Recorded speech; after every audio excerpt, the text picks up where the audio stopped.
ಯೋಂತಃ ಪ್ರವಿಶ್ಯ ಮಮ ವಾಚಮಿಮಾಂ ಪ್ರಸುಪ್ತಾಂ ಸಂಜೀವಯತ್ಯಖಿಲಶಕ್ತಿಧರಸ್ವಧಾಮ್ನಾ ಅನ್ಯಾಂಶ್ಚ ಹಸ್ತಚರಣಶ್ರವಣತ್ವಗಾದೀನ್ ಪ್ರಾಣಾನ್ನಮೋ ಭಗವತೆ ಪುರುಷಾಯ ತುಭ್ಯಂ.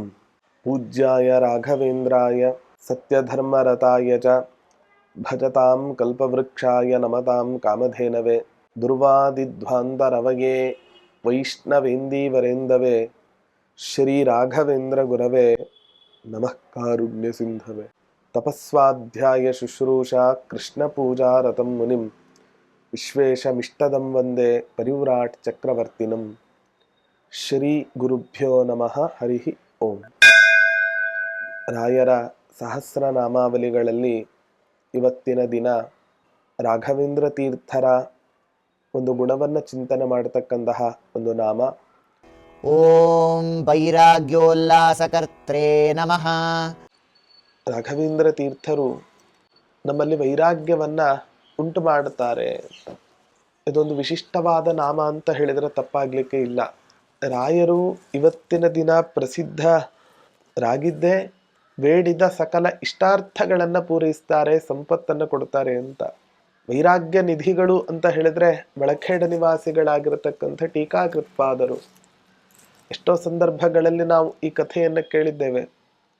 ಮಳಖೇಡದಲ್ಲಿ ಸನ್ನಿಹಿತರಾದ ಟೀಕಾಕೃತ್ಪಾದರ ಸೇವೆಯನ್ನು ಯಾರೋ ಒಬ್ಬ ಭಕ್ತ ಮಾಡ್ತಾ ಇರ್ತಾನೆ.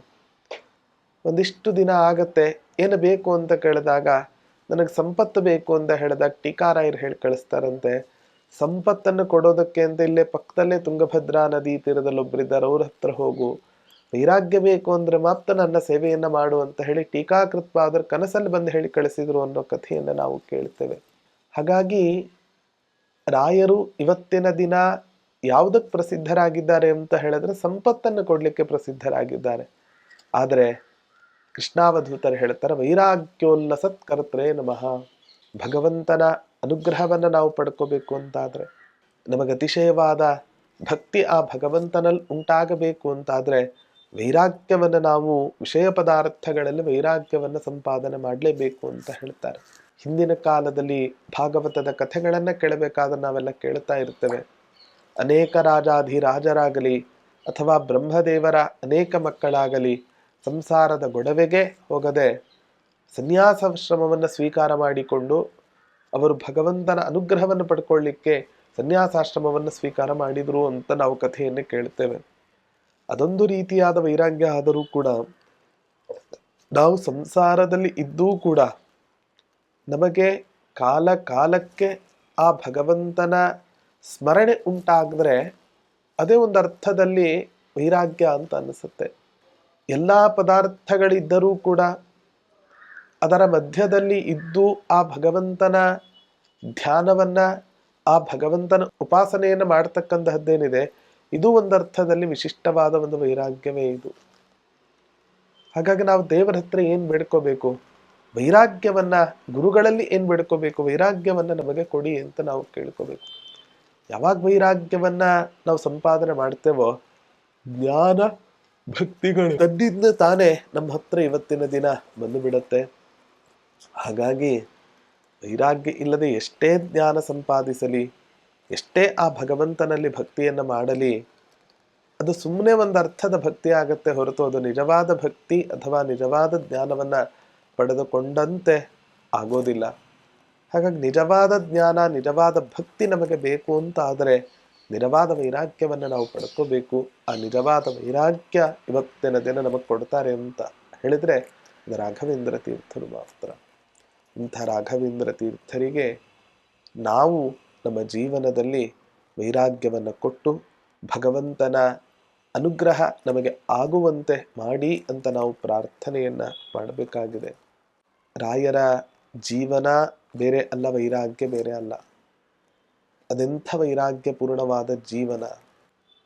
ನಾರಾಯಣಾಚಾರ್ಯರು ರಾಘವೇಂದ್ರ ವಿಜಯದಲ್ಲಿ ರಾಯರು ಪೂರ್ವಾಶ್ರಮದಲ್ಲಿ ಬದುಕಿದ ಕಥೆಯನ್ನ ಕೇಳಿದರೆ ಸಾಕು, ಈ ರೀತಿ ಬದುಕಿದ್ರ ಅಂತ ನಾವು ಅನ್ಕೋಬಹುದು.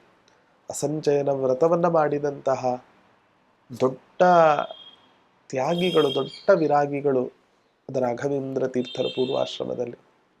ಕವಿಗಳು ವರ್ಣನೆಯನ್ನು ಮಾಡ್ತಾ ಹೇಳ್ತಾರೆ, ಪ್ರಾಯ ಸನ್ಯಾಸಿಗಳಾಗಬೇಕು ಅಂತ ಭಗವಂತನ ಸಂಕಲ್ಪ ಇದ್ದದ್ದರಿಂದಲೇ ಗೃಹಸ್ಥಾಶ್ರಮದಲ್ಲಿಯೇ ಆ ಅಸಂಚಯನ ವ್ರತ, ಸನ್ಯಾಸಿಗಳಾದವರು ಯಾವತ್ತೂ ಕೂಡ ಯಾವುದನ್ನೂ ಸಂಚಯನ ಮಾಡಬಾರದು ಅನ್ನೋದಕ್ಕೋಸ್ಕರ ಗೃಹಸ್ಥಾಶ್ರಮದಲ್ಲೇ ಆ ಅಸಂಚಯನ ವ್ರತವನ್ನ ಅಭ್ಯಾಸ ಮಾಡ್ತಾ ಇದ್ರೋ ಏನೋ ಅನ್ನೋದನ್ನು ಕೂಡ ಆ ಕವಿಗಳು ವರ್ಣನೆಯನ್ನು ಮಾಡುತ್ತಾರೆ.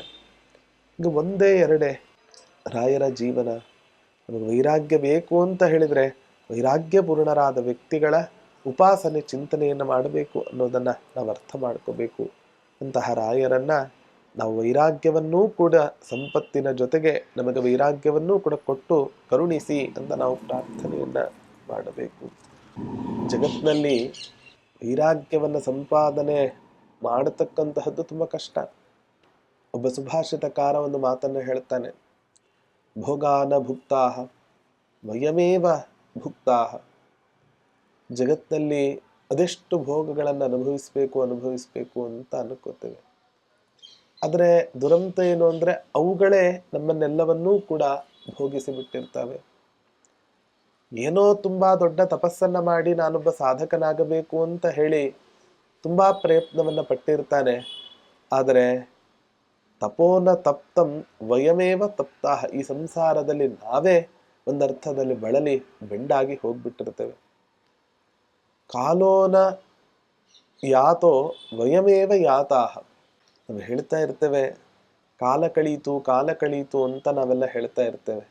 ಕಾಲ ಕಳೀತು ಅಂತಾನೆ ನಾವು ಕೂಡ ಈ ಕಾಲ ಗರ್ಭದಲ್ಲಿ ಹುದುಗಿ ಹೋಗಿಬಿಟ್ಟಿರ್ತೇವೆ. ನಾವು ಕೂಡ ಇಷ್ಟೆಲ್ಲ ಆದರೂ ಕೂಡ ತೃಷ್ಣಾನ ಜೀರ್ಣ ವಯಮೇವ ಜೀರ್ಣಾಹ. ಆಸೆ ಆದರೂ ಕೂಡ ಪೂರ್ತಿ ಆಯ್ತಾ ಅಂತ ಕೇಳಿದ್ರೆ ವಯಮೇವ ಜೀರ್ಣಾಹ. ಆಸೆ ಯಾವತ್ತೂ ಕೂಡ ಅದು ನಾಶ ಆಗ್ಲಿಕ್ಕೆ ಸಾಧ್ಯವೇ ಇಲ್ಲ, ಹೊರತು ನಾವೇ ಜೀರ್ಣರಾಗಬೇಕು ಹೊರತು ಆಸೆ ಇವತ್ತು ಕೂಡ ಜೀರ್ಣವಾಗ್ಲಿಕ್ಕೆ ಸಾಧ್ಯ ಇಲ್ಲ ಅನ್ನೋದನ್ನ ಒಬ್ಬ ಸುಭಾಷಿತಕಾರ ತುಂಬ ಸೊಗಸಾಗಿ ವರ್ಣನೆಯನ್ನು ಮಾಡ್ತಾನೆ.